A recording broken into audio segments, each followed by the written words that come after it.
जय हिंद, जय भारत दोस्तों। आप सभी का हमारा YouTube channel UPSI Aditya Singh पर स्वागत है। यूपीएसआई के लिए पॉलिटी मूल विधि के क्लास में जो है हमारा विशेष फोकस है कि आपको यहाँ से कम 75% स्कोर हो जाए। मिनिमम मेरा और जो मैं टारगेट रखता हूँ उसको अचीव कराने की पूरी क्षमता भी रखता हूँ और कोशिश भी करता हूँ। ऐसा नहीं है कि मैं आपको बोल दूं 100 और आपको करा भी ना पाऊं। तो मैं उतना बोलूंगा जितना करा सकता हूं। ठीक है, पहली बात। मैथ रीजनिंग 90%, हिंदी लगभग आपका 35 क्वेश्चन यानी 87.5%। और इससे इतना स्कोर जो कर लेगा वो बहुत अच्छा रैंक लेके आएगा। क्या बहुत अच्छा रैंक लेके आएगा। तो उसी सीरीज में ये पॉलिटी का दूसरा चैप्टर का पहला दिन है, सोमवार का। तो हम लोग दूसरा चैप्टर में क्या देखने वाले हैं, संविधान की उद्देशिका यानी प्रियम्बल ऑफ कॉन्स्टिट्यूशन, विशेषताएं यानी इस संविधान की क्या क्या विशेषताएं हैं, जैसे मौलिक अधिकार, आपातकाल, मौलिक कर्तव्य, सुप्रीम कोर्ट, नागरिकता, विधि का शासन, बहुत सी ऐसी चीजें हैं जो आपका संविधान की विशेषताएं हैं। मैं आपको ये भी बताऊंगा कि प्रश्न कैसे बनते हैं। थ्योरी बस पढ़ लेना ही काफी नहीं होता है। थ्योरी को पढ़ लेना ही बस काफी नहीं होता है। मैं आपको Uttar Pradesh SI previous year के क्वेश्चन भी कराऊंगा, संभावित प्रश्न भी कराऊंगा, और यहां से जो जो पढ़ाते जाऊंगा बताऊंगा कि आपसे प्रश्न कैसे पूछा जाएगा और क्या पूछा जा सकता है। और नागरिकता के बारे में हम लोग देखेंगे। तो चलिए वीडियो को स्टार्ट करते हैं। सबसे पहले देखिए क्या दिया है, उद्देशिका। ये आपका दूसरा चैप्टर है, दूसरा सप्ताह है, दूसरा चैप्टर है। उद्देशिका अधिनियम के लक्ष्यों एवं नीतियों को समझने में सहायक होती है। उद्देशिका यानी कि प्रियम्बल। तो प्रश्न क्या बनता है, अभी यहाँ पे नीचे देखिए ये सब चीजें दी हुई हैं, तो तभी डिस्कस कर लिया जाएगा, नहीं तो बार बार चीजें हो जाएंगी। प्रियम्बल जो क्या होता है, अधिनियम यानी एक्ट का जो एम होता है, लक्ष्य होता है, और जो नीतियां होती हैं उनको समझने में क्या होता है, हमारा सहायता करती है। कह रहा है भारतीय संविधान की उद्देशिका संविधान निर्माताओं के विचारों को जानने की कुंजी है। आपसे यहाँ पे एक प्रश्न पूछा गया है, तब मैंने इस चीज को लिखा है। एक बार प्रश्न पूछा गया था कि भारतीय संविधान के जो निर्माता हैं उनके विचारों को जानने की कुंजी कौन सी है। जो भारतीय संविधान के निर्माता हैं उनके विचारों को जानने की कुंजी क्या है। तो उनके विचारों को जानने की जो कुंजी है आपकी क्या है, उद्देशिका यानी कि प्रियम्बल आपका आंसर हो जाएगा। चलिए, भारतीय संविधान की उद्देशिका का स्रोत पंडित जवाहरलाल नेहरू द्वारा संविधान सभा में 13 दिसंबर 1946 को प्रस्तुत एवं 22 जनवरी 1947 को स्वीकृत उद्देश्य प्रस्ताव और ऑस्ट्रेलिया एवं यूएसए का संविधान है। अच्छा, तो आपको अब यहाँ पे कई चीजें दी गई हैं तो शायद आप कंफ्यूज हो सकते हैं। तो मैं सबसे पहले स्टार्ट करना चाहूंगा कि हमारे देश में जो प्रस्तावना है, प्रस्तावना कहाँ से, प्रस्तावना रखने का विचार कहाँ से आया। सबसे पहला तो यही प्रश्न बन जाता है कि अगर आपका प्रस्तावना दिया है तो एक कहीं से विचार आया होगा। जैसे मान लीजिए मैं यूट्यूब पर पढ़ाने आया तो मैं भी किसी का देख के आया, कोई और मतलब ऐसे कोई स्टार्ट किया। इसी तरह से जो संविधान निर्माता थे उन्होंने सोचा होगा कि प्रस्तावना रखा जाए, लेकिन ये विचार आया कहां से, तो ये विचार आया कहां से, यूएसए से आया। और प्रस्तावना की जो भाषा है, जो लैंग्वेज है प्रस्तावना का, वो कहां से, ऑस्ट्रेलिया से। तो डायरेक्ट आपसे प्रश्न पूछेगा प्रस्तावना का विचार कहां से है, यूएसए से। प्रस्तावना की भाषा जब पूछेगा तो ऑस्ट्रेलिया से। अब अगला आ जाते हैं, यहां पे कह रहा है ये जो प्रस्तावना बना ये डायरेक्ट प्रस्तावना नहीं बना। पहले क्या हुआ, आपका 13 दिसंबर 1946 को जवाहरलाल नेहरू जी के द्वारा उद्देश्य प्रस्ताव प्रस्तुत किया गया था। कब, संविधान सभा में। किसके द्वारा, तो यहाँ पे प्रश्न क्या बन जाएगा, उद्देश्य प्रस्ताव किसके द्वारा प्रस्तुत किया गया था। तो किसके द्वारा प्रस्तुत किया गया था, जवाहरलाल नेहरू जी के द्वारा प्रस्तुत किया गया था। कब प्रस्तुत किया गया था, 13 दिसंबर 1946 को प्रस्तुत किया गया था। स्वीकृत कब हुआ? 22 जनवरी 1947 को स्वीकृत हुआ। ठीक है, तो यहां से आपके 5 प्रश्न बन सकते थे। ये पांचों प्रश्न मैंने बताया और आपका उद्देश्य प्रस्ताव ही जो था वही आपका प्रियम्बल बना। क्या? जो आपका उद्देश्य प्रस्ताव था वही प्रियम्बल बना, ये भी ध्यान रखिएगा। चलिए, ध्यातव्य है कि प्रस्तावना की भाषा ऑस्ट्रेलिया के संविधान से, जबकि प्रस्तावना का विचार यूएसए के संविधान से ग्रहण किया गया है। एक भी चीजें जल्दी छूटेंगी नहीं, लेकिन मैं कहता हूं कि झूठ क्यों बोलना, 100% का दावा क्यों करना। 100% से सिलेक्शन नहीं होता है। आप 90% भी करके आएंगे तो टॉपर लिस्ट में आ जाएंगे। 42वें संविधान संशोधन अधिनियम 1976 द्वारा उद्देशिका में संशोधन कर प्रथम पैरा में समाजवादी और पंथनिरपेक्ष शब्द तथा छठे पैरा में और अखंडता शब्द जोड़ा गया। अच्छा, अब यहां से प्रश्न क्या बनता है? हमने ये चीज पढ़ लिया, चलो पढ़ लिया भाई, लेकिन क्यों पढ़ा? प्रश्न बनता है आपका कि क्या भारत के प्रस्तावना जो है उसमें पहला प्रश्न यही बनता है, क्या प्रस्तावना में संशोधन किया जा सकता है? हाँ, प्रस्तावना में संशोधन किया जा सकता है।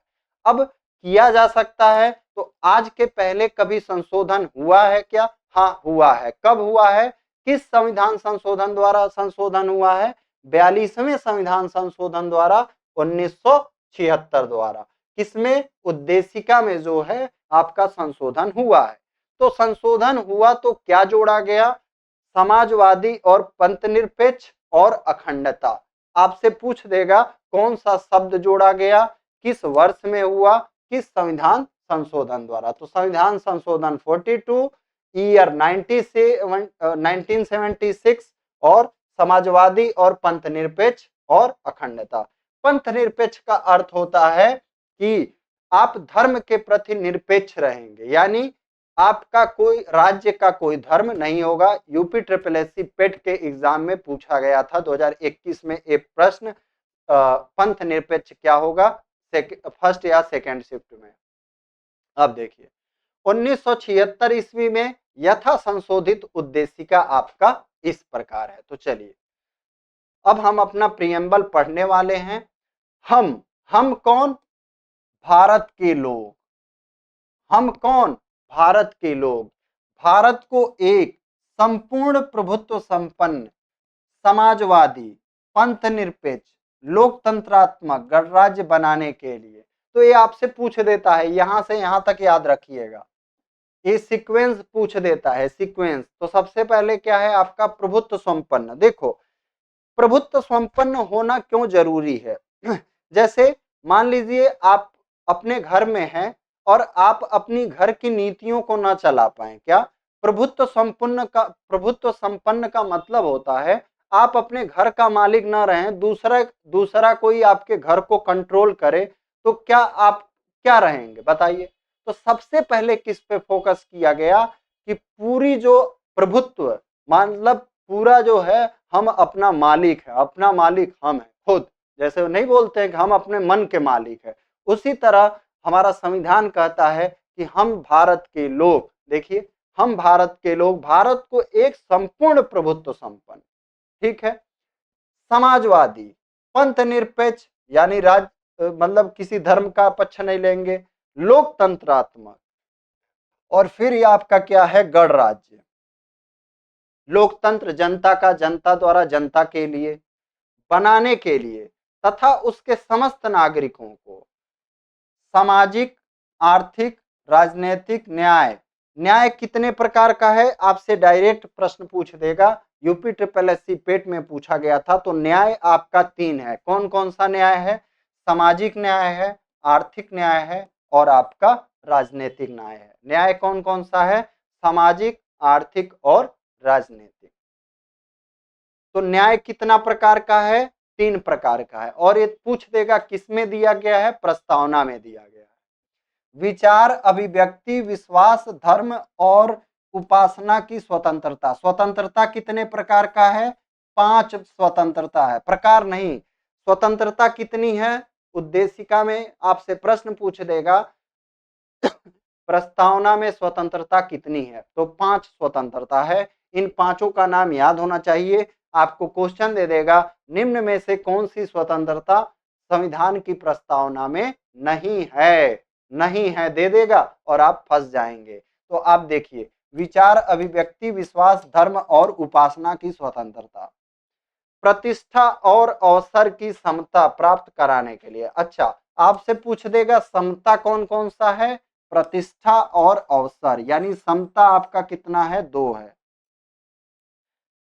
तथा उन सब में व्यक्ति की गरिमा और राष्ट्र की एकता और अखंडता सुनिश्चित कराने वाली बंधुता बढ़ाने के लिए दृढ़ संकल्प होकर अपनी इस संविधान सभा में आज दिनांक कब?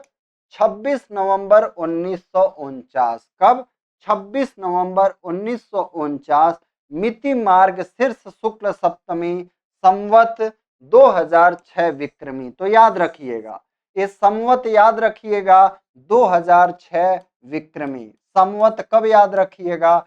2006 विक्रमी। आपसे ऑप्शन में ए भी दे सकता है कि कब जो है आपका अधिनियमित हुआ था, भारत का संविधान कब अंगीकृत हुआ, कब अधिनियमित हुआ? तो संवत 2006 विक्रमी को आपका अधिनियमित हुआ। देखिए, अंगीकृत, अधिनियमित और आत्मार्पित करते हैं। तो यहां से जो जो प्रश्न बन सकते थे मैंने आपको बता दिए। अब आगे बढ़ते हैं। यहां पे कुछ केस देखेंगे जो आपके इससे संबंधित हुए हैं, उद्देशिका से संबंधित। थोड़ा 1 मिनट, थोड़ा अनीस से गर्म पानी दे देना बाबू। ए अनीस, गर्म पानी दे देना अनीस।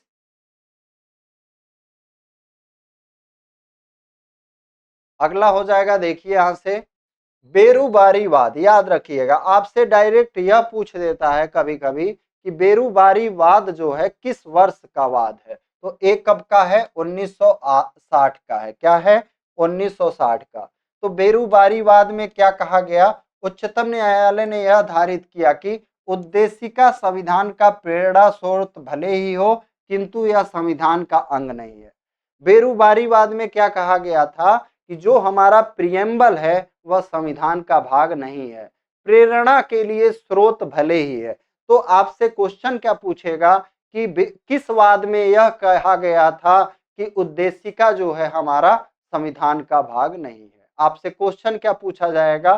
किस वाद में कहा गया था उद्देशिका जो है हमारा संविधान का भाग नहीं है? तो बेरुबारीवाद। बेरुबारीवाद कब हुआ था? 1960 में हुआ था। आगे बढ़ते हैं। लेकिन फिर केस पे केस, केस पे केस। अगला केस जो आया, केशवानंद भारती बनाम केरल राज्य। कौन सा केस? केशवानंद भारती बनाम केरल राज्य। एक कब हुआ? 1973 में। इस प्रकरण में उच्चतम न्यायालय ने अपने पहले के निर्णय को क्या किया? उलट दिया, यानी पलट दिया। तो आपसे अब पूछ देगा प्रश्न, किस वाद में कहा गया कि संविधान में प्रस्तावना जो है संविधान का भाग है? तो केशवानंद भारती बनाम केरल राज्य। अब पूछ देगा प्रश्न, केशवानंद भारती बनाम केरल राज्य वाद जो है किस वर्ष हुआ था? तो 1973 में हुआ था। अगला देखिए, अब हमारा क्या हो गया? उद्देशिका संविधान का भाग हो गया। अगला, उद्देशिका न्याय योग्य नहीं है, अर्थात इसके आधार पर कोई निर्णय नहीं दिया जा सकता। तो आप याद रखिएगा, उद्देशिका जो है आपका न्याय योग्य नहीं है, इसके आधार पर निर्णय नहीं दिया जा सकता।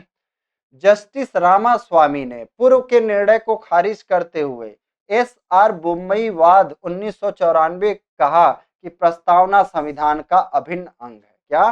प्रस्तावना संविधान का अभिन्न अंग है।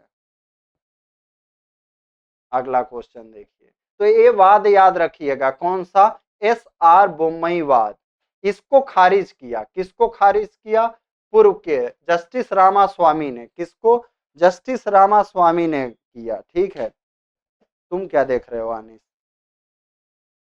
चलिए, सरकार का ये उतना इंपॉर्टेंट नहीं है। ठीक है, इसके पहले जो अभी मैंने ये वाला बताया उतना इंपॉर्टेंट नहीं है ये वाला, लेकिन बेरुबारी और केशवानंद भारती एकदम दिमाग में छाप के रखिएगा। सरकार का प्रजातांत्रिक स्वरूप क्या क्या? सरकार का प्रजातांत्रिक स्वरूप संघीय संरचना, राष्ट्रीय एकता और अखंडता, धर्मनिरपेक्षता, समाजवादी स्वरूप, सामाजिक न्याय एवं न्यायिक पुनरावलोकन भी इसकी मौलिक संरचना में शामिल है। तो आपसे जैसे मान लो पूछ देता है कि मौलिक संरचना में क्या क्या है, या पूछ देगा मौलिक संरचना में क्या चीज नहीं है, यानी फंडामेंटल आपका कंस्ट्रक्शन में क्या नहीं है, ठीक है। तो आपका देखो क्या क्या है, सरकार का प्रजातांत्रिक स्वरूप, ये आपका बेसिक है। संघीय संरचना, राष्ट्रीय एकता और अखंडता, धर्मनिरपेक्षता, समाजवादी स्वरूप, सामाजिक न्याय एवं न्यायिक पुनरावलोकन भी इसकी मौलिक संरचना है। तो ये ध्यान रखिएगा, आपसे प्रश्न ऐसे डायरेक्ट नहीं पूछेगा, पूछेगा कौन सा नहीं है। न्यायमूर्ति हिदायतुल्लाह ने गोलकनाथ बनाम पंजाब राज्य के प्रकरण में उद्देशिका को संविधान की मूल आत्मा कहा है। तो अब प्रश्न क्या बनेगा, अब प्रश्न बनेगा कि किस वाद में सुप्रीम कोर्ट ने कहा कि जो हमारा प्रस्तावना है वह मूल है, क्या? उद्देशिका को संविधान की मूल आत्मा। किस वाद में कहा, क्या आपसे प्रश्न पूछेगा किस वाद में कहा गया सुप्रीम कोर्ट के द्वारा कि जो हमारा प्रस्तावना है या उद्देशिका है वह संविधान की मूल आत्मा है? तो आप याद रखिएगा गोलकनाथ बनाम पंजाब राज्य। कौन सा? गोलकनाथ बनाम पंजाब राज्य, ये नाम याद रखिएगा। आपसे प्रश्न यही पूछेगा, किसने कहा? न्यायमूर्ति हिदायतुल्लाह ने। कौन? न्यायमूर्ति हिदायतुल्लाह ने। चलिए, लेकिन अगर आपसे पूछ दे डॉक्टर भीमराव अंबेडकर के शब्दों में संविधान का मूल आत्मा कौन सा है, तो अनुच्छेद 32 संवैधानिक उपचारों का अधिकार। यद्यपि डॉक्टर भीमराव अंबेडकर के अनुसार संविधान की आत्मा जो है संवैधानिक उपचारों का अधिकार अनुच्छेद 32 है। तो आपसे जब डॉक्टर भीमराव अंबेडकर के लिए पूछे तो अनुच्छेद 32 संवैधानिक उपचारों का अधिकार, और जब आपसे नॉर्मली पूछे तो आपका प्रस्तावना या उद्देशिका।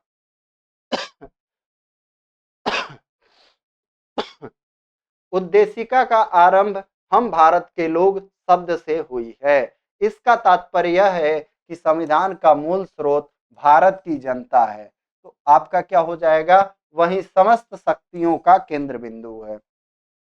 अगर आपसे पूछ दे समस्त शक्तियों का केंद्र बिंदु कौन है, तो हम भारत के लोग से प्रारंभ हुआ है।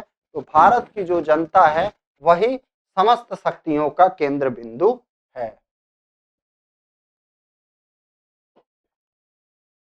एक मिनट, चलिए आगे बढ़ते हैं। उद्देशिका के अनुसार भारत एक संपूर्ण प्रभुत्व संपन्न राष्ट्र होगा। इससे यह स्पष्ट होता है कि भारत अपने आंतरिक एवं बाह्य मामलों में किसी विदेशी सत्ता या शक्ति के अधीन नहीं है। ये चीज मैंने आपको बताया ना कि आप किसी कंट्रोल में नहीं है, अपने आंतरिक और बाह्य मामलों का निर्णय ले सकते हैं। इसका मतलब यही होता है संपूर्ण प्रभुत्व संपन्न का। तो इस बात को आप जान लीजिए। 42वें संविधान संशोधन 1976 द्वारा उद्देशिका में समाजवादी शब्द जोड़ा गया।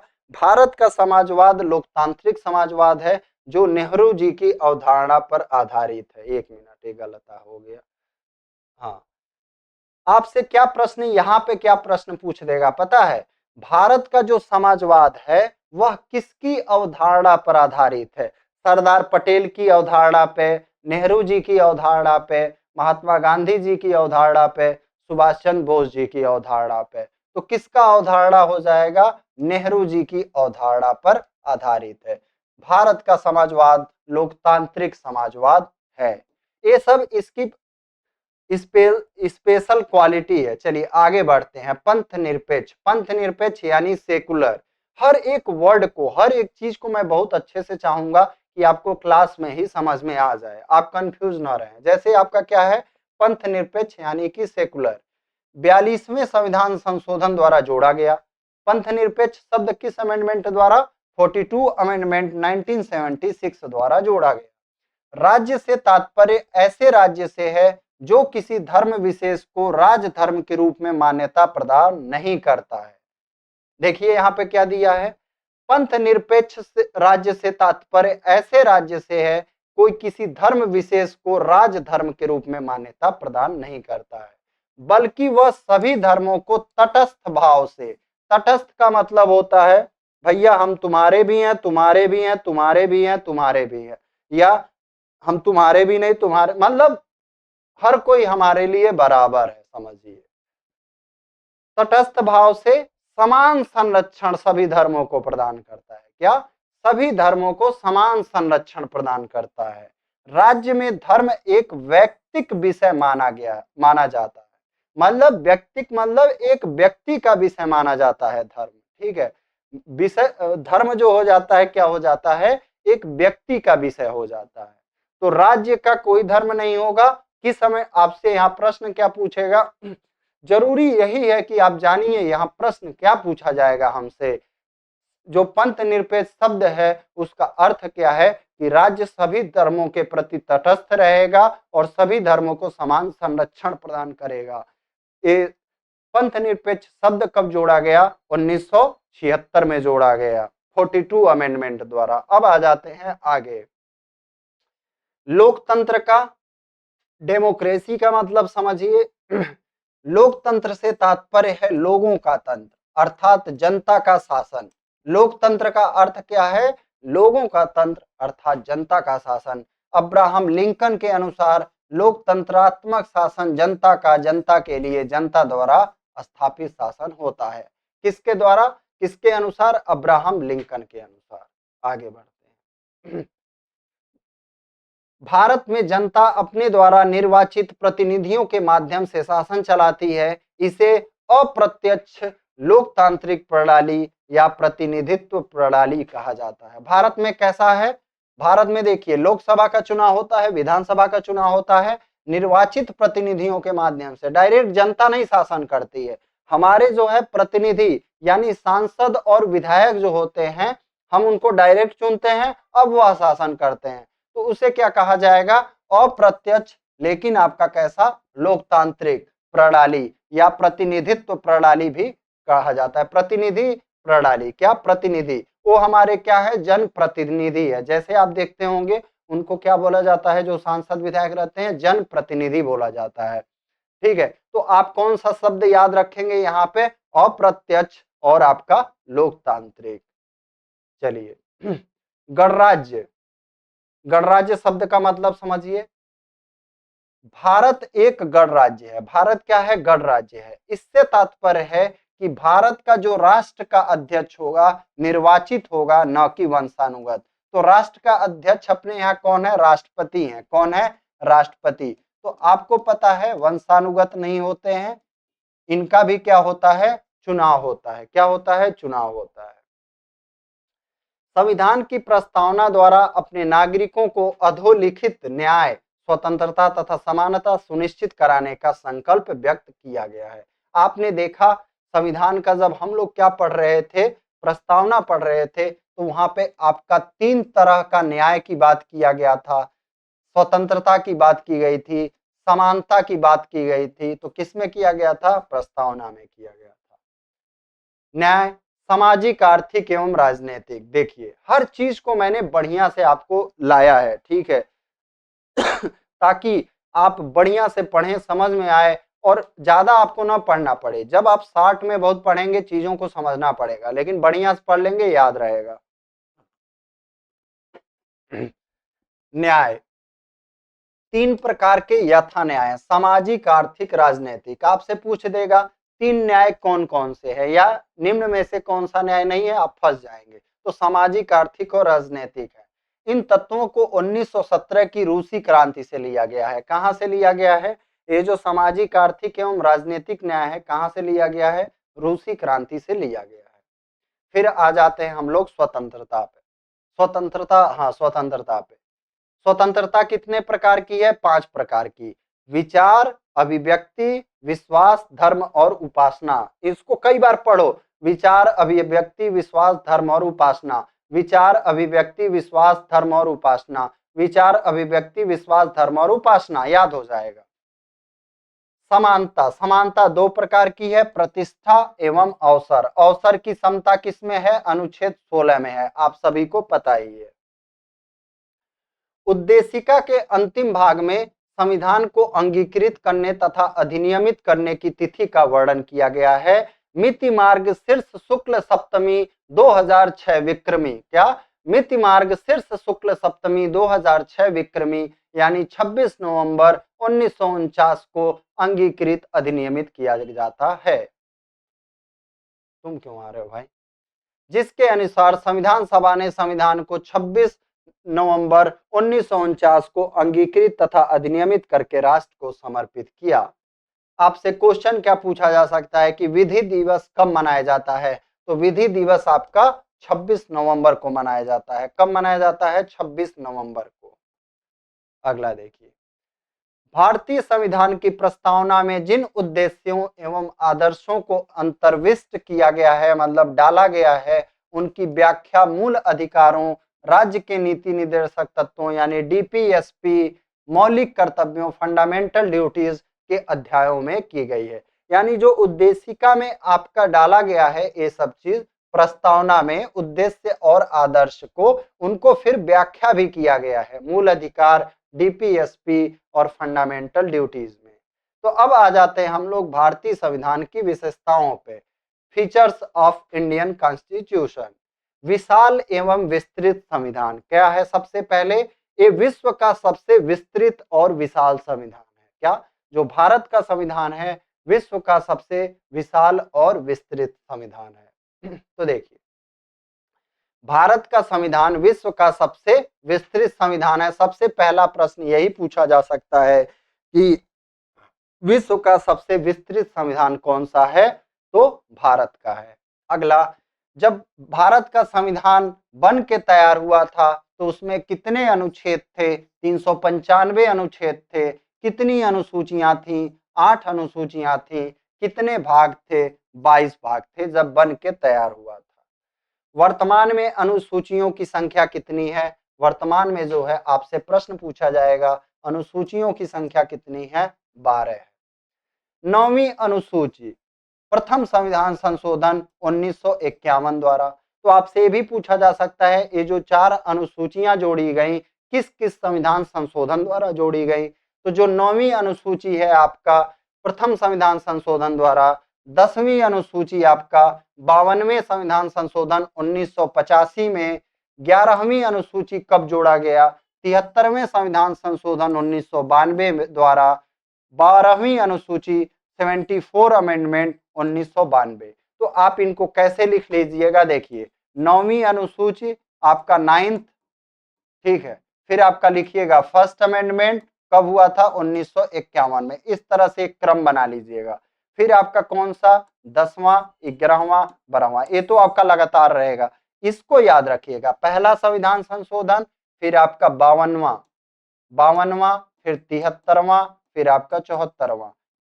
ईयर याद रखने के लिए ये आपका कब हुआ? 1985 में हुआ, और ये दोनों कब हुआ? 1992 में हुआ। याद रखिएगा, आपसे डायरेक्ट यहाँ प्रश्न पूछा जाएगा कि 74वां जो संविधान संशोधन था कब हुआ था? 1992 में। तो 73 और 74 1992 में हुआ था। पहला वाला जो भारत 1951 में पहुंचा तभी हो गया। 52वां बस याद रखिएगा, 10वीं अनुसूची 1985 में। चलिए आगे बढ़ते हैं। और ये सब चीजें आपको तब पता चलती हैं जब आप एग्जाम पे एग्जाम कई एग्जाम जब दिए रहते हैं तब आपको अनुभव रहता है। जब आप पेपर बनाते हैं, ठीक है, खुद आप जब पेपर बनाने लगेंगे तब आपको पता चलेगा कि क्वेश्चन कहां से कैसे पूछा जाता है। आज भी अंतिम अनुच्छेद मूलतः 395 तथा भाग 22 ही है, किंतु गणना की दृष्टि से वर्तमान में अनुच्छेदों की संख्या जो है 470 और भाग 25 है गणना की दृष्टि से, लेकिन वर्तमान में मूलतः पूछेगा तो इतना ही है। चलिए, अमेरिका के संविधान में केवल 7, विश्व का सबसे छोटा लिखित संविधान। अगर आपसे पूछता है विश्व का सबसे छोटा संविधान कौन सा है तो कौन सा हो जाएगा? अमेरिका का। अमेरिका का संविधान सबसे छोटा लिखित संविधान है। और कितने अनुच्छेद हैं? वहां पे सिर्फ 7 ही अनुच्छेद है। सर आइवर जेनिंग्स ने भारतीय संविधान को विश्व का सबसे बड़ा एवं विस्तृत संविधान कहा। आपसे अब यहाँ प्रश्न पूछ देगा, किस व्यक्ति ने जो है भारत के संविधान को सबसे बड़ा एवं विस्तृत बताया था? तो सर आइवर जेनिंग्स ने बताया था। चलिए, लिखित संविधान। भारत का संविधान विश्व का सबसे बड़ा लिखित संविधान है। ध्यातव्य है कि संयुक्त राज्य अमेरिका का संविधान विश्व का प्रथम लिखित संविधान है। तो आपसे प्रश्न क्या बन देगा, पूछ देगा, विश्व का सबसे पहला लिखित संविधान किसका है? तो सबसे पहला लिखित संविधान किसका है? यूएसए यानी कि अमेरिका का है। देखिए यहाँ पे कह रहा है विश्व का प्रथम लिखित संविधान किस देश का है? यूएसए का है। और सबसे छोटा भी है यूएसए का। सबसे कम लिखना था, ये दूसरे की कॉपी नहीं कर पाए। अगर मान लो सबसे पहले कोई चीज बनेगा, कॉपी कर नहीं पाए, लिख दिए, तो सबसे छोटा था। इससे याद रखना सबसे छोटा क्यों है? क्योंकि ये किसी और का कॉपी नहीं किया, इंडिया वाले सबका कॉपी कर लिए, इस वजह सबसे बड़ा है। संविधान की प्रस्तावना भारत को एक संप्रभुता संपन्न समाजवादी पंथनिरपेक्ष लोकतंत्रात्मक गणराज्य घोषित करती है। तो एक क्रम याद रखना, संप्रभुता संपन्न समाजवादी पंथनिरपेक्ष लोकतांत्रिक गणराज्य। चलिए अब आ जाते हैं हम लोग, अगली विशेषता देखते हैं अपने संविधान की, संसदीय शासन प्रणाली। ये भी क्या है? हमारे देश के संविधान की क्या है? विशेषता है। चलिए, संघात्मक संविधान के अंतर्गत दो प्रकार की शासन प्रणाली स्थापित की जा सकती है। संघात्मक शासन संविधान के अनुसार दो प्रकार की, पहला अध्यक्षात्मक शासन प्रणाली जैसे आपका यूएसए में है, संसदीय शासन प्रणाली जैसा आपका ब्रिटेन और भारत में है। तो भारत में कैसा अपनाया गया है? दूसरा वाला। आपसे पूछ देगा कि भारत में कैसा शासन प्रणाली है? तो संसदीय शासन प्रणाली है। अभी जल्द ही यूपी पुलिस के कांस्टेबल एग्जाम में भी पूछा गया था, भारत में कैसा है? आपका संसदीय शासन प्रणाली है। ठीक है। अध्यक्षात्मक कहां पे है? आपका यूएसए में है। चलिए, अध्यक्षात्मक शासन प्रणाली क्या होता है? आपका राष्ट्रपति कार्यपालिका का वास्तविक प्रधान होता है। क्या? राष्ट्रपति जो होता है कार्यपालिका का वास्तविक प्रधान होता है, लेकिन संसदीय प्रणाली में जो प्रधानमंत्री होता है वह प्रधान होता है। उसका निर्वाचन सीधे जनता द्वारा किया जाता है तथा वह नियत अवधि तक कार्य करता है। अमेरिका का राष्ट्रपति 4 वर्ष। अमेरिका का राष्ट्रपति कितना वर्ष? 4 वर्ष। अमेरिका में अध्यक्षात्मक शासन प्रणाली है, ये याद रखिएगा। तो यहाँ से प्रश्न क्या क्या बन सकता है? अध्यक्षात्मक शासन प्रणाली में कार्यपालिका का वास्तविक प्रधान कौन होता है? तो राष्ट्रपति जो होता है वास्तविक प्रधान होता है। किसके द्वारा चुना जाता है? सीधे जनता के द्वारा। क्या भारत में राष्ट्रपति सीधे जनता द्वारा चुना जाता है? नहीं चुना जाता है। चलिए, संसदीय शासन प्रणाली सर्वप्रथम इंग्लैंड में विकसित हुई थी। कहां पे विकसित हुई थी? संसदीय जो शासन प्रणाली है आपका सबसे पहले कहां विकसित हुई? इंग्लैंड में हुई थी। तो आपसे पूछ देगा संसदीय शासन प्रणाली सबसे पहले कहां विकसित हुई? तो इंग्लैंड में विकसित हुई। भारतीय संविधान द्वारा इंग्लैंड के समान संसदीय शासन प्रणाली की स्थापना की गई है।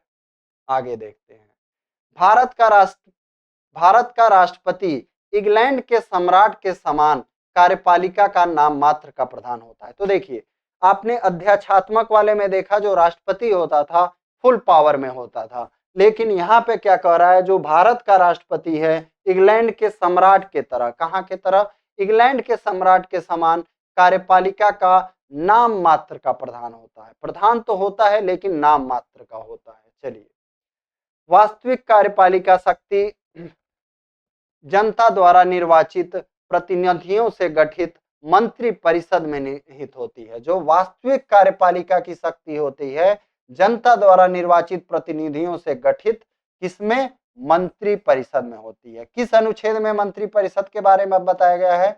अनुच्छेद 74 और 75 में। किसमें? अनुच्छेद 74 और आपका अनुच्छेद 75 में बताया गया है।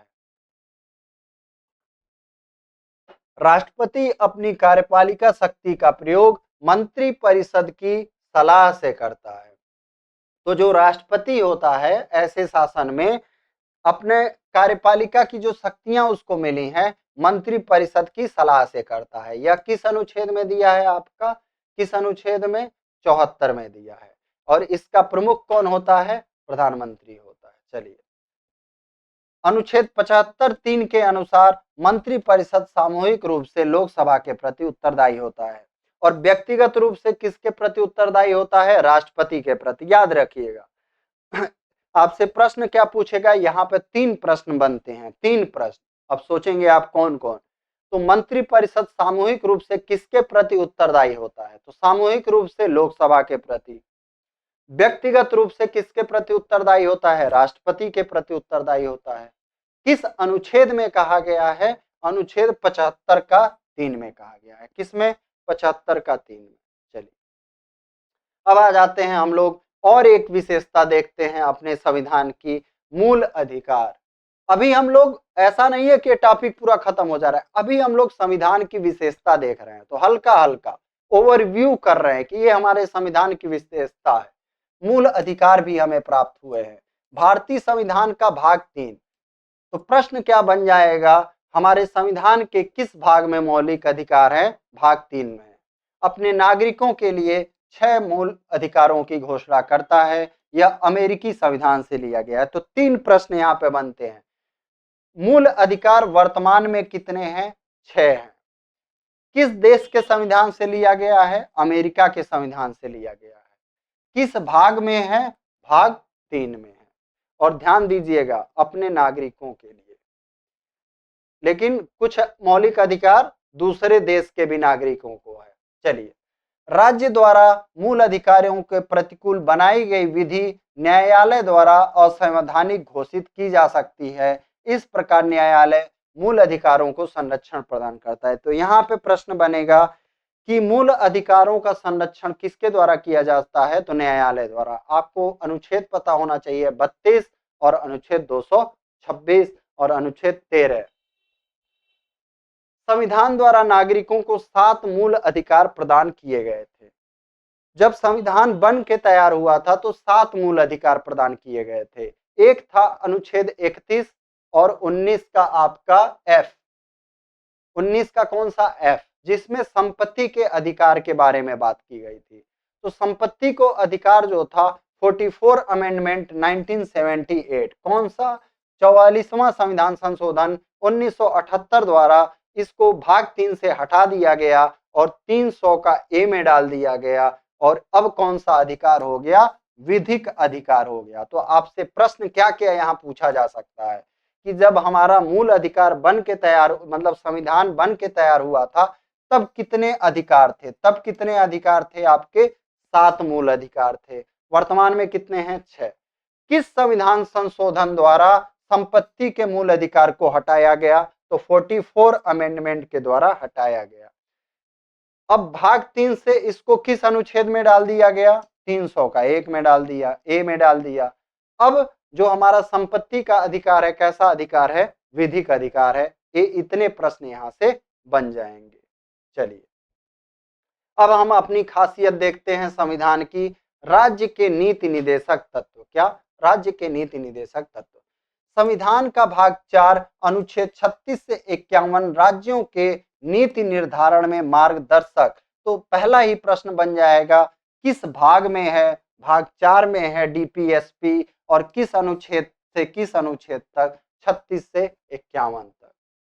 फिर मार्गदर्शक कुछ पवित्र कर्तव्यों का उल्लेख करता है। इसे आयरलैंड के संविधान से लिया गया। तो प्रश्न क्या बन जाएगा? एक प्रश्न, किस भाग में है? भाग 4 में है। किस अनुच्छेद में है? 36 से 51 तक है।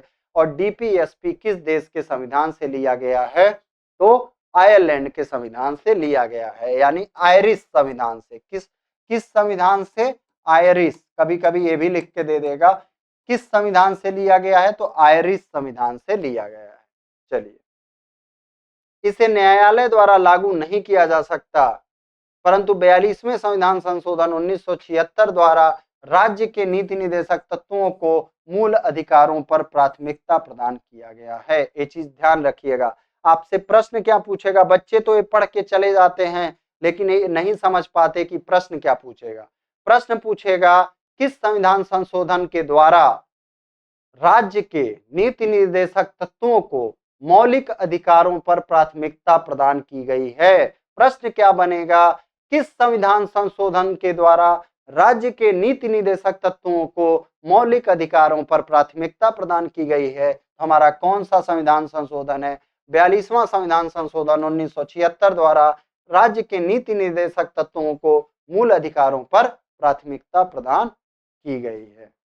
चलिए अब आ जाते हैं हम लोग मूल कर्तव्य। ये भी हमारा संविधान का खासियत है। तो जब हमारा संविधान बन के तैयार हुआ था तब हमारे संविधान में मौलिक कर्तव्य नहीं थे। मौलिक कर्तव्य से प्रश्न बनता है किस देश के संविधान से लिया गया है? रूस के संविधान से। किस संविधान संशोधन द्वारा जोड़ा गया? 42 अमेंडमेंट द्वारा जोड़ा गया। किस भाग में है? भाग 4 का क में है। कितने मौलिक कर्तव्य हैं? 11 मौलिक कर्तव्य हैं। आपका फिर प्रश्न बनता है 21 अनुच्छेद में है, 51 का क में है। किसमें? 51 का क में है। भाग आपका 4 का क हो गया। फिर और देखिए अनुच्छेद 51 क हो गया, 4 क हो गया। अभी वर्तमान में 11 हैं, लेकिन जब जोड़े गए थे तो 10 जोड़े गए थे, एक बढ़ाया गया, उसको भी देखा जाएगा। किस समिति पे? आपका ये भी प्रश्न पूछा जाता है कि किस समिति की सिफारिश पर मौलिक कर्तव्यों को जोड़ा गया था? तो सरदार स्वर्ण सिंह समिति की सिफारिश पर मौलिक कर्तव्यों को जोड़ा गया था। इसे रूस के संविधान से देखिए। फिर आपका अब जो है 11 आपके मौलिक कर्तव्य हैं। 86 अमेंडमेंट 2002 के द्वारा 11वें कर्तव्य के रूप में 6 से 14 वर्ष तक के बच्चों को शिक्षा का अवसर प्रदान करने का कर्तव्य बच्चों के माता पिता या संरक्षक पर आरोपित किया गया है। अब हम आ जाते हैं स्वतंत्र न्यायपालिका। संघात्मक संविधान में संघ और राज्यों के मध्य विवाद के समाधान। संघात्मक शासन में क्या होता है? जैसे संघ और राज्यों के मध्य विवाद के समाधान और संविधान के निर्वाचन का दायित्व न्यायपालिका पर होता है। किस पे होता है? तो आप प्रश्न यहाँ क्या बन सकता है कि जहां पे संघात्मक शासन होता है, कैसा शासन? संघात्मक शासन होता है, ठीक है, वहां पे आपका केंद्र और राज्यों के बीच, जैसे यहाँ पे देखिए संघ और राज्यों के मध्य जो विवाद के समाधान होते हैं किस पे होता है? न्यायपालिका पर होता है। उस पर संविधान और मूल अधिकारों के संरक्षण का भी दायित्व होता है। यानी न्यायपालिका जो है और किसका किसका संरक्षण करेगा? संविधान का भी और मौलिक अधिकारों का भी।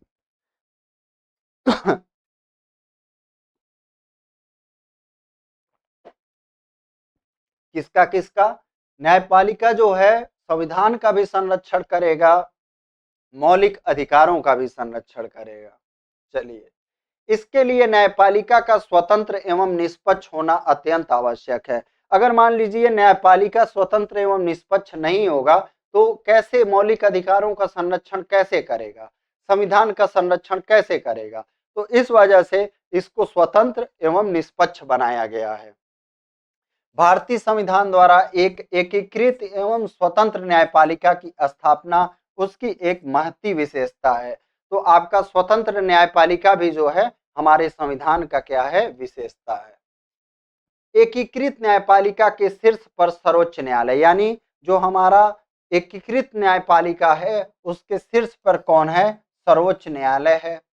राज्यों में कौन है? उच्च न्यायालय है। और तदंतर क्रमशः अधीनस्थ न्यायालय है। उसके नीचे कौन है? अधीनस्थ न्यायालय। चलिए, नम्यता और अनम्यता का अनोखा मिश्रण। प्रश्न क्या बनता है हमारा? संशोधन की दृष्टि से संविधान नम्य तथा अनम्य दो प्रकार का होता है। किस दृष्टि से? संशोधन की दृष्टि से।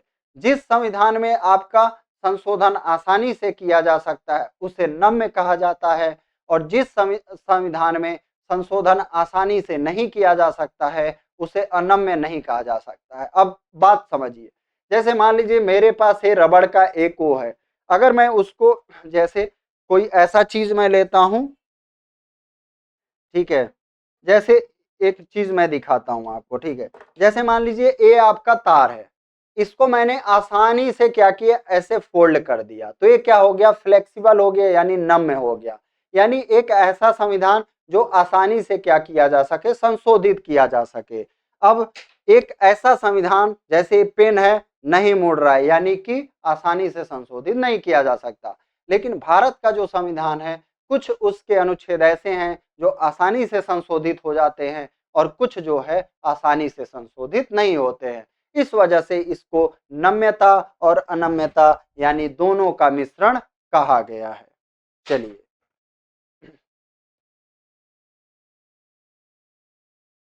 भारतीय संविधान में संशोधन संसद द्वारा साधारण बहुमत, विशेष बहुमत तथा विशेष बहुमत और आधे राज्यों के अनुसमर्थन द्वारा किया जा सकता है।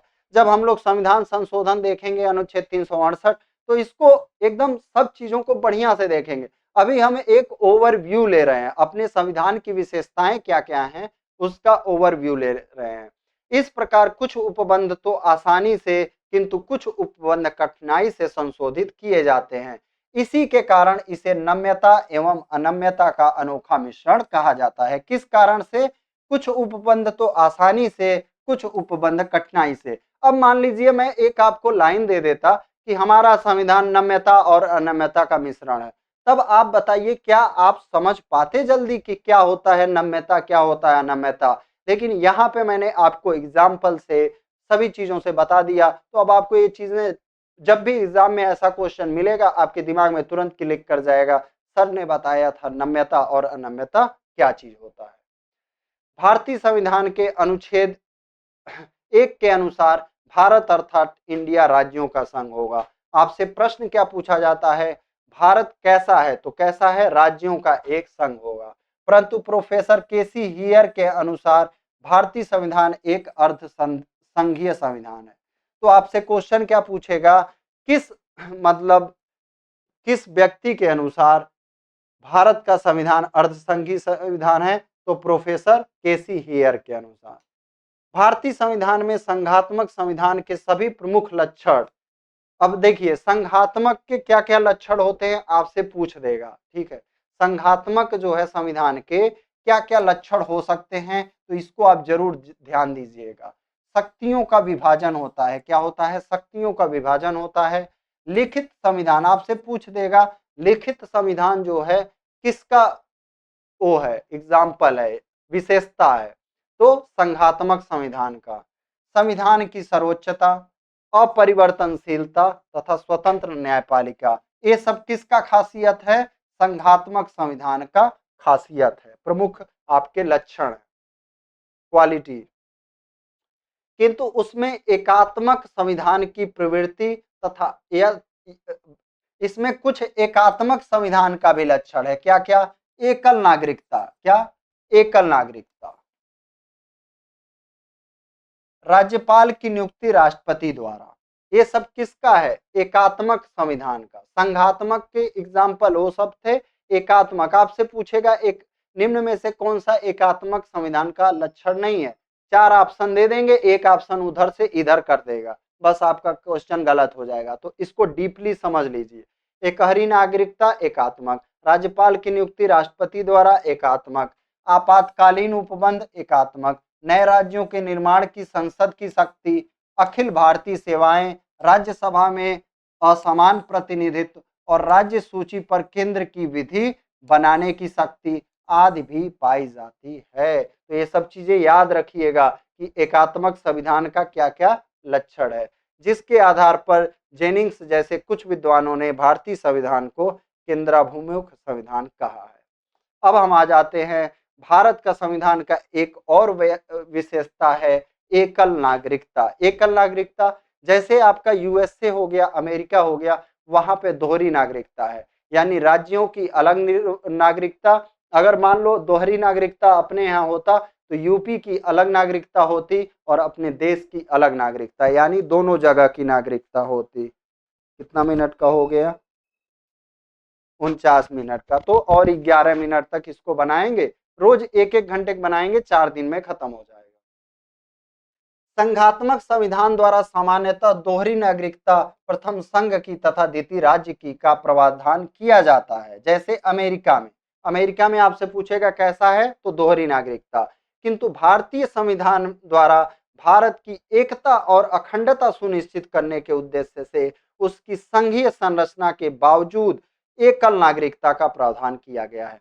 भारत में संरचना कैसा है, संघीय है, लेकिन यहाँ पे एकल नागरिकता। क्यों? क्योंकि भारत की एकता और अखंडता सुनिश्चित करने के लिए। क्या सुनिश्चित करने के लिए? एकता और अखंडता सुनिश्चित करने के लिए। कोई व्यक्ति सिर्फ भारत का नागरिक होता है, किसी राज्य का नहीं होता। चलिए अब आ जाते हैं हम लोग वयस्क मताधिकार। ये भी आपका भारतीय संविधान की विशेषता है। भारत में प्रतिनिधियों के निर्वाचन हेतु वयस्क मताधिकार प्रणाली को अपनाया गया है। तो पूछ देगा आपका वयस्क मताधिकार मतलब भारत में कैसा मताधिकार है? वयस्क मताधिकार। मूल संविधान में मताधिकार की न्यूनतम आयु, यानी जब हमारा संविधान बन के तैयार हुआ था तो उसमें मत देने का एज, यानी वोट देने का एज कितना था? 21 वर्ष था। तो आप याद रखिएगा, क्वेश्चन आपसे क्वेश्चन क्या पूछेगा, जब मूल हमारा संविधान तैयार हुआ था तो उसमें वोट देने का एज कितना था? 21 वर्ष। 61वें यानी किस संविधान संशोधन द्वारा? 61वें संविधान संशोधन 1989 द्वारा किस अनुच्छेद में? अनुच्छेद 326 में संशोधन कर मताधिकार की न्यूनतम आयु कितनी की गई? 18 वर्ष। तो 3 क्वेश्चन यहाँ बनेंगे। अब कितना एज है? 18 वर्ष। आसानी से सबको पता होगा। किस वर्ष, किस संशोधन द्वारा? ये आपका क्वेश्चन इंपॉर्टेंट हो जाता है यूपीएसआई के लिए। किस संविधान संशोधन द्वारा मताधिकार की एज 21 वर्ष से घटाकर 18 वर्ष की गई? तो हमारा 61वां संविधान संशोधन। अब वयस्क मताधिकार किस संविधान में है? अनुच्छेद 326 में है। ये संशोधन 61वां संविधान संशोधन किस वर्ष में हुआ? 1989 में हुआ। जब चीजों को बार बार पढ़ेंगे, क्वेश्चन को समझेंगे कि यहाँ से क्या क्या प्रश्न पूछा जाएगा, तो चीजें आपको याद हो जाएंगी। अतः प्रत्येक भारतीय नागरिक जिसने 18 वर्ष की आयु प्राप्त कर लिया है को बिना किसी भेदभाव के मतदान का समान अधिकार प्राप्त होता है। किंतु अनिवास, चित्त विकृति, अपराध या भ्रष्ट अथवा अवैध आचरण के आधार पर कोई व्यक्ति अपने मताधिकार से वंचित किया जा सकता है। किन किन आधारों पर वंचित किया जा सकता है? अनिवास यानी यहाँ का निवासी न हो, चित्त विकृति पागल हो, अपराधी हो, भ्रष्ट हो, अवैध आचरण हो, इस आधार पे उसको मताधिकार से वंचित किया जा सकता है। तो आपसे प्रश्न पूछे जाएगा कि किस प्रकार के व्यक्ति को मताधिकार से वंचित किया जा सकता है, तो आपका आंसर हो जाएगा अनिवास, चित्त विकृति यानी पागल, अपराधी, भ्रष्ट या अवैध। चलिए आगे बढ़ते हैं। अगला हमारा विशेषता है संविधान की सर्वोच्चता। अगला हमारा संविधान का विशेषता क्या है? हमारे संविधान में सबसे सर्वोच्च क्या है? संविधान है। हमारा संविधान सर्वोपरि है, क्योंकि सरकार के सभी अंग चाहे कार्यपालिका हो जाए, विधायिका हो जाए, न्यायपालिका हो जाए, इसी से अपनी शक्तियां प्राप्त करते हैं। क्यों? क्योंकि संविधान के बारे में ही इनकी शक्तियों के बारे में बताया गया है। भैया तुम्हारे पास ये शक्ति है, तुम्हारे पास ये शक्ति है, तुम्हारे पास ये शक्ति है। अगर संविधान ही नहीं रहेगा तो उनको अपनी शक्तियां कहां से मिलेंगी? नहीं मिलेंगी। तो सबसे पावरफुल क्या हो जाएगा? हमारा संविधान हो जाएगा। जैसे घर में पिताजी होते हैं, जॉब करते हैं, तो वही जो है पॉकेट मनी उसको देंगे, मम्मी को पैसा देंगे। तो अगर पिताजी ही पैसा नहीं देंगे तो इन लोगों के पास कहां से आएगा? तो उसी तरह संविधान जो होता है हमारा सबसे बड़ा होता है, वही जो है कार्यपालिका, व्यवस्थापिका, न्यायपालिका को शक्तियां देता है। ब्रिटेन में संसद की सर्वोच्चता स्थापित की गई है। अमेरिका संविधान में न्यायपालिका सर्वोच्च है। किंतु भारत में संविधान को सर्वोच्च स्थान प्रदान किया गया है। भारत में शक्ति के स्रोत के रूप में संविधान सर्वोच्च है। देखिए, ब्रिटेन में संसद सर्वोच्च है, अमेरिका में न्यायपालिका सर्वोच्च है और भारत में संविधान सर्वोच्च है। चलिए अब आ जाते हैं, हम लोग देखते हैं विधि का शासन। क्या? विधि का शासन। और 15-20 मिनट देख लिया जाए। भारतीय संविधान विधि के शासन की स्थापना करता है, जिसके तहत सभी नागरिक विधि के समक्ष क्या है? समान है। भारत में कैसा है? विधि का शासन है, कानून का शासन है। और इसके तहत सभी नागरिक क्या हैं, विधि के समझ समान है। अब देखिए आपातकालीन उपबंध, यानी ये भी एक संविधान की क्या है, हमारी विशेषता है। संविधान में 3 प्रकार के संकट काल का उल्लेख किया गया है। पहला है युद्ध या बाहरी आक्रमण या सशस्त्र विद्रोह की स्थिति में उत्पन्न होने पर अनुच्छेद 352। जब पढ़ा जाएगा तो डीप में पढ़ा जाएगा, अभी हम एक ओवरव्यू देखा जा रहा है। राज्यों में संवैधानिक व्यवस्था के भंग हो जाने पर अनुच्छेद 356, वित्तीय संकट के उत्पन्न होने पर अनुच्छेद 360। अगला देखिए एस आर मुंबई बनाम भारत संघ के मामले 1994 में सर्वोच्च न्यायालय ने स्पष्ट कर दिया कि भारतीय संविधान एक परिसंघात्मक संविधान है। तो आपसे प्रश्न क्या पूछेगा, किस वाद में, क्या किस वाद में भारत के संविधान को परिसंघात्मक माना गया है? तो एस आर मुंबई बनाम भारत संघ 1994 के वाद में भारत को एक परिसंघात्मक माना गया है। इस चीज को याद रखिएगा, बहुत ही इंपॉर्टेंट क्वेश्चन आपका, वेरी इंपॉर्टेंट। फिर ग्राम पंचायतों की स्थापना। संविधान निर्माताओं ने नीति निर्देशक तत्वों में अनुच्छेद 40 में कहा है कि ग्राम पंचायतों की स्थापना कर उन्हें स्थानीय शासन की प्राथमिक इकाई बनाया जाएगा। तो ये भी याद रखिएगा, ये भी खासियत है। 73वें और 74वें कौन कौन, 73 और 74 संविधान संशोधन 1992 के आधार पर पंचायती राज व्यवस्था और शहरी क्षेत्र की स्थानीय शासन व्यवस्था को संवैधानिक दर्जा प्रदान किया गया है। आगे देखिए, अब आ जाता है हमारा राष्ट्र के प्रतीक। क्या आ जाता है, राष्ट्र के प्रतीक। अब देखते हैं क्या, मान लीजिए इतना खत्म हो गया, इतना 4 दिन में खत्म हो जाएगा भाई, 3 से 4 दिन में, ठीक है। तो इस क्लास को यहीं रखते हैं या राष्ट्र के प्रतीक देख लेते हैं, ठीक है। चलो अभी 4-5 मिनट बचा हुआ है वीडियो, राष्ट्र के प्रतीक देख लेते हैं। तो राष्ट्र के प्रतीक में देखिए सबसे पहले आपका क्या है, राष्ट्रीय ध्वज। भारत के राष्ट्रीय ध्वज में समान अनुपात में सबसे ऊपर केसरिया, मध्य में सफेद तथा नीचे हरी रंग की 3 क्षैतिज पट्टियां हैं। ध्वज की लंबाई तथा चौड़ाई है तो हर किसी को पता होगा 3-2। तिरंगा की सफेद पट्टी के मध्य में गहरे नीले रंग का चक्र बना हुआ है। चक्र में 24 तीलियां। इस चक्र को सारनाथ में स्थित अशोक स्तंभ या सिंह स्तंभ से लिया गया। इस चक्र को कहां से लिया गया है, जो हमारा सारनाथ में अशोक स्तंभ है या सिंह स्तंभ, उससे लिया गया है। 22 जुलाई 1947 को भारतीय संविधान सभा ने राष्ट्रीय ध्वज तिरंगे को अंगीकृत किया। यानी भारतीय जो संविधान सभा थी, प्रश्न क्या पूछेगा, तिरंगे को कब अपनाया या कब अंगीकृत किया? तो 22 जुलाई 1947 को। आगे बढ़ते हैं। ध्वज में स्थित केसरिया रंग त्याग एवं बलिदान का, सफेद रंग सत्य, शांति एवं पवित्रता का तथा हरा रंग देश की समृद्धि एवं उर्वरता का प्रदर्शक है। अब आ जाते हैं राष्ट्रीय चिन्ह के बारे में। देखिए भारत का राष्ट्रीय चिन्ह सारनाथ स्थित अशोक के सिंह स्तंभ की अनुकृत है। मूल स्तंभ के शीर्ष पर 4 सिंह हैं। शीर्ष पे कितने सिंह हैं? 4 सिंह हैं, जो एक दूसरे की ओर पीठ किए हुए हैं। तो कहीं से भी देखेंगे तो 3 ही दिखाई देते हैं।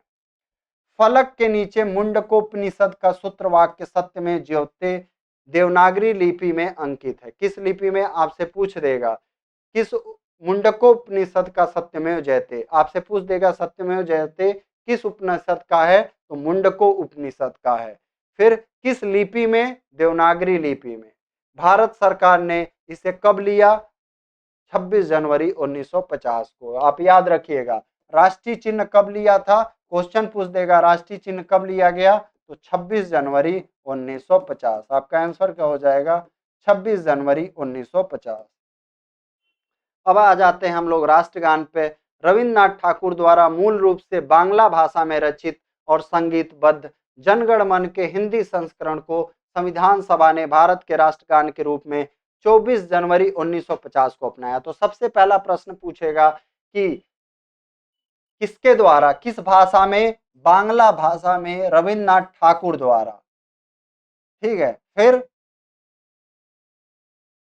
कब? 24 जनवरी 1950 को। सबसे पहले कब गाया गया था? 27 दिसंबर 1911 को। किस अधिवेशन में? कांग्रेस के कोलकाता 26वें वाले में। भारतीय राष्ट्रीय कांग्रेस के 26वें अधिवेशन यानी 27 दिसंबर 1911। राष्ट्रगान को गायन की अवधि 52 सेकेंड और 60 समय जो होता है, मतलब छोटा वाला समय, जिसमें पहला और अंतिम लाइन 20 सेकेंड में। राष्ट्रगीत पे आ जाते हैं। बंकिम चंद्र चटर्जी ने संस्कृत में वंदे मातरम गीत की रचना की, जिसे जनगण मन के रूप में समान दर्जा प्राप्त है। यह गीत पहली बार 1896 में, तो प्रश्न क्या पूछेगा आपसे, जनगण मन या वंदे मातरम किसके द्वारा है? बंकिम चंद्र चटर्जी द्वारा पहली बार 1896 में। याद रखिएगा किस अधिवेशन में? कलकत्ता अधिवेशन में। इसको कब लिया गया? 24 जनवरी 1950 को राष्ट्रीय गीत के रूप में अपनाया गया। बांग्ला भाषा में लिखित आनंद मठ नामक उपन्यास से लिया गया। किस उपन्यास से? वंदे मातरम जो है किस उपन्यास से? आनंद मठ। राष्ट्रीय पंचांग, अब देखिए, भारतीय राष्ट्रीय पंचांग या भारत का राष्ट्रीय कैलेंडर भारत के उपयोग में आने वाला सरकारी सिविल कैलेंडर है। यह शक संवत पे आधारित है। किस पे आधारित है? शक संवत पे आधारित है। इसे ग्रेगोरियन कैलेंडर के साथ 22 मार्च 1957 को अपनाया गया। इसका पहला महीना कौन होता है? चैत्र का होता है। किसका? चैत्र का। चैत्र का पहला दिन सामान्यतः 22 मार्च को और अधिवर्ष में 21 मार्च को पड़ता है। कब? चैत्र जो होता है आपका या तो 22 मार्च को या 21 मार्च को, अधिवर्ष में 21 मार्च को और सामान्यतः 22 मार्च। चलिए, राष्ट्रीय पशु बाघ भारत का राष्ट्रीय पशु है। सन 1973 में बंगाल टाइगर को राष्ट्रीय पशु घोषित करने के साथ ही भारत में बाघों को बचाने के लिए प्रोजेक्ट टाइगर, तो आप याद रखिएगा प्रोजेक्ट टाइगर कब प्रारंभ किया गया था? 1973 में। ठीक है, आगे बढ़ते हैं। राष्ट्रीय पक्षी भारतीय मयूर पाओक्रिस्टेसस भारत का जो है राष्ट्रीय पक्षी है। इसे 26 जनवरी 1963 में राष्ट्रीय पक्षी घोषित किया गया। भारतीय वन्य एवं वन्य प्राणी सुरक्षा अधिनियम 1972 के अंतर्गत मयूर को पूर्ण संरक्षण प्राप्त है। ठीक है, तो याद रखिएगा कब राष्ट्रीय पक्षी घोषित किया गया? 1963 में। राष्ट्रीय पुष्प कमल है। राष्ट्रीय वृक्ष बरगद है। राष्ट्रीय फल आम। राष्ट्रीय नदी गंगा। कहां से होता है? देखिए, भारत की सबसे लंबी नदी, इसका उद्भव उत्तराखंड के हिमालय में गंगोत्री हिमनद से होता है। किस हिमनद से? गंगोत्री, और इसे भागीरथी नाम से जाना जाता है। राष्ट्रीय विरासत पशु हाथी है। क्या है? हाथी। कब घोषित किया गया था? 2010 में। ये इंपॉर्टेंट है। राष्ट्रीय मुद्रा देख लीजिए, भारतीय रुपए को 15 जुलाई 2010 को डॉलर, यूरो, पाउंड और एन की तरह नया प्रतीक मिल गया। रुपए का नया प्रतीक देवनागरी लिपि के इस तरह से र और रोमन लिपि के आर को मिलाकर, अच्छा ये र ही रहेगा, इस तरह से बनाया गया। इस प्रतीक के डिजाइनर कौन है? डी उदय कुमार। तो याद रखिएगा कब? 15 जुलाई 2010 को, और डिजाइनर कौन है? उदय कुमार है। राष्ट्रीय जलीय जीव क्या है आपका? अब ये प्रतीक और कब इनको लिया गया देखिए। राष्ट्रीय ध्वज ये 22 जुलाई 1947 है। इन्होंने गलत लिख दिया है। ठीक है, ये 22 जुलाई है, इसको सही कर लीजिए। इसी वजह से मैं वीडियो बनाता हूं ताकि आपका गलती ना हो। 22 जुलाई 1947। राष्ट्रीय चिन्ह 26 जनवरी 1950। राष्ट्रगान 24 जनवरी। राष्ट्रगीत 24 जनवरी।